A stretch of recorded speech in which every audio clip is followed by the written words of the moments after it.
Let's knit an I-cord. We're going to be working on an I-cord whether you're working with straight needles or circular or double pointed needles. It's easy to do. You can use whatever yarn and needles you like. So let's begin. Welcome to GoodKnit Kisses. We're all about helping you stitch your love and love your stitches. For more information on I-cords, visit our blog down at the link in the video description down below. You're going to want to start with your favorite needles and appropriate weight yarn. You can work on any one of the needles shown here, doesn't matter the brand. I'm going to show you how to use straight needles first, but I'm also going to show you how to use the DPNs over here, or you can use your circulars or interchangeable needles. The circulars and DPNs are really great because we're going to have to stay on the right side of the fabric or the I-cord all the rows. So if you're working on the straights, you actually have to slip your stitches over, but I'm going to show you how to do it and then you'll appreciate the use of these. So stay tuned and we'll work on this together. Let's begin with a slip knot, however you're comfortable. I like to have a nice long tail. We just need enough for 3 stitches. We're going to wrap it around our finger twice, take the back loop over the front slightly, and do it one more time up and over the tip of our finger, and that forms our slip knot. I do have tutorials on how to cast on my channel if you want to click down in the video link below if you need help on that. Go ahead and place that on your needle. I like to put the tail part toward me and the ball part away.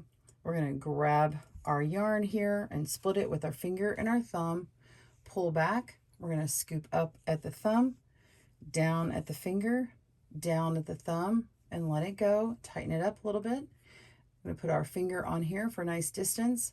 We're going to scoop up at the thumb, go around and down at the finger, and down at the thumb, and let it go. Tighten that up. And now you are ready with your first 3 stitches. All right, so the first thing you need to know is we need to stay on the right side. So this is the right side. We want our yarn coming from this last stitch here, and then we're going to work on the first stitch over here. So instead of turning it around, okay, we're actually going to pick up our needles and slip it over to the other needle. So just put it down to the tip, slip it over, and then we'll begin. So we're just going to grab the working yarn. Be sure and don't grab your tail. I like to slide it down to the very end of the tip. That's always the best way to knit, but especially on this one, we don't want this first row to be super loose. We want to insert into the first stitch. The yarn is coming from this last stitch over here, so beware of that. We are working into the first stitch and knitting it. And then we're going to knit the next stitch and knit the last stitch. And now our yarn is at the back again. We want to, and on this last stitch here, we want to slide it over again. So we put it at the end and we just slip it over to our other needle and we continue. So your yarn is constantly going to be over here on this side, and you're going to be working this first stitch over here, then the second and the third, just as normal, okay? But you can see how if you want to make a nice long cord, you're just going to have to keep slipping these stitches back and forth all the time, and that's not really fun. But I want to show you what it looks like on the DPN, and then I'll show you how to continue this length on. First, I do want to show you that you can pull on this and tug it to elongate it, and it will actually start cinching in this back part that looks like a little flat panel. It'll actually kind of go in and become this tubular shape here. So let's look at the DPNs. Here are the DPNs, my double pointed needles, and you can see I have knit a nice long length here. And the nice part about this is when we have come to the end of knitting a row, let's go ahead and we'll knit a row here. When we come to the end, all you have to do is slide it to the other point and then switch over and get the free needle on this side and begin again. So you use the DPNs to your benefit with those double points at both sides. There you go. And then you just slide it down and knit.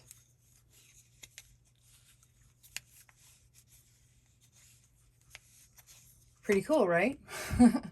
So let's look at the interchangeable needle and you'll see the benefit on that. So if you don't like DPNs, the circular or interchangeable needle is going to be a good one for you. So here is my circular needle, and you can see it's not a fixed one, it's this interchangeable one. I can change this cord out. I'm actually working with a shorter needle here, but it really doesn't matter the size because, again, we only have 3 stitches. Now you can cast on 4 or 5 or even 6 stitches for an I-cord for something bigger, but of course we're working on just 3 here today.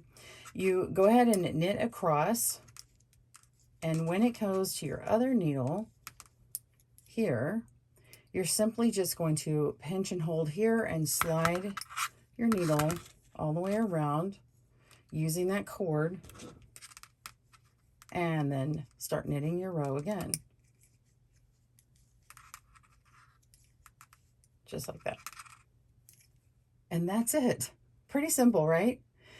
Then when you're ready and you're finished with your I-cord, you can bind off. You can simply just knit over these stitches here and then pull through. Tighten up, and you are done with your I-cord.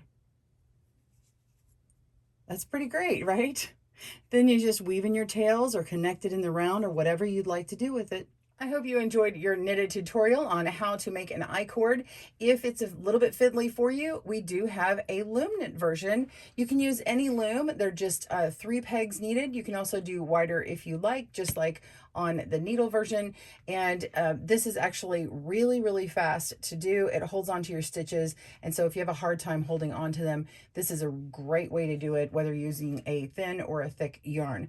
Also, if you also crochet, you might enjoy this one. And even if you just knit, if you know how to do the thumb cast on, the long tail cast on, you are going to enjoy this one. This is a fast version of a crochet I-cord. See how it's a little thinner than this one? It's really sturdy, it's nice, and it doesn't even have that beginning tail on it. So if you're curious and you want to see how to do those tutorials, be sure and click down the video description link below to see those tutorials. Hope you have a great day and happy knitting. Please smash that like button for more videos. See you soon.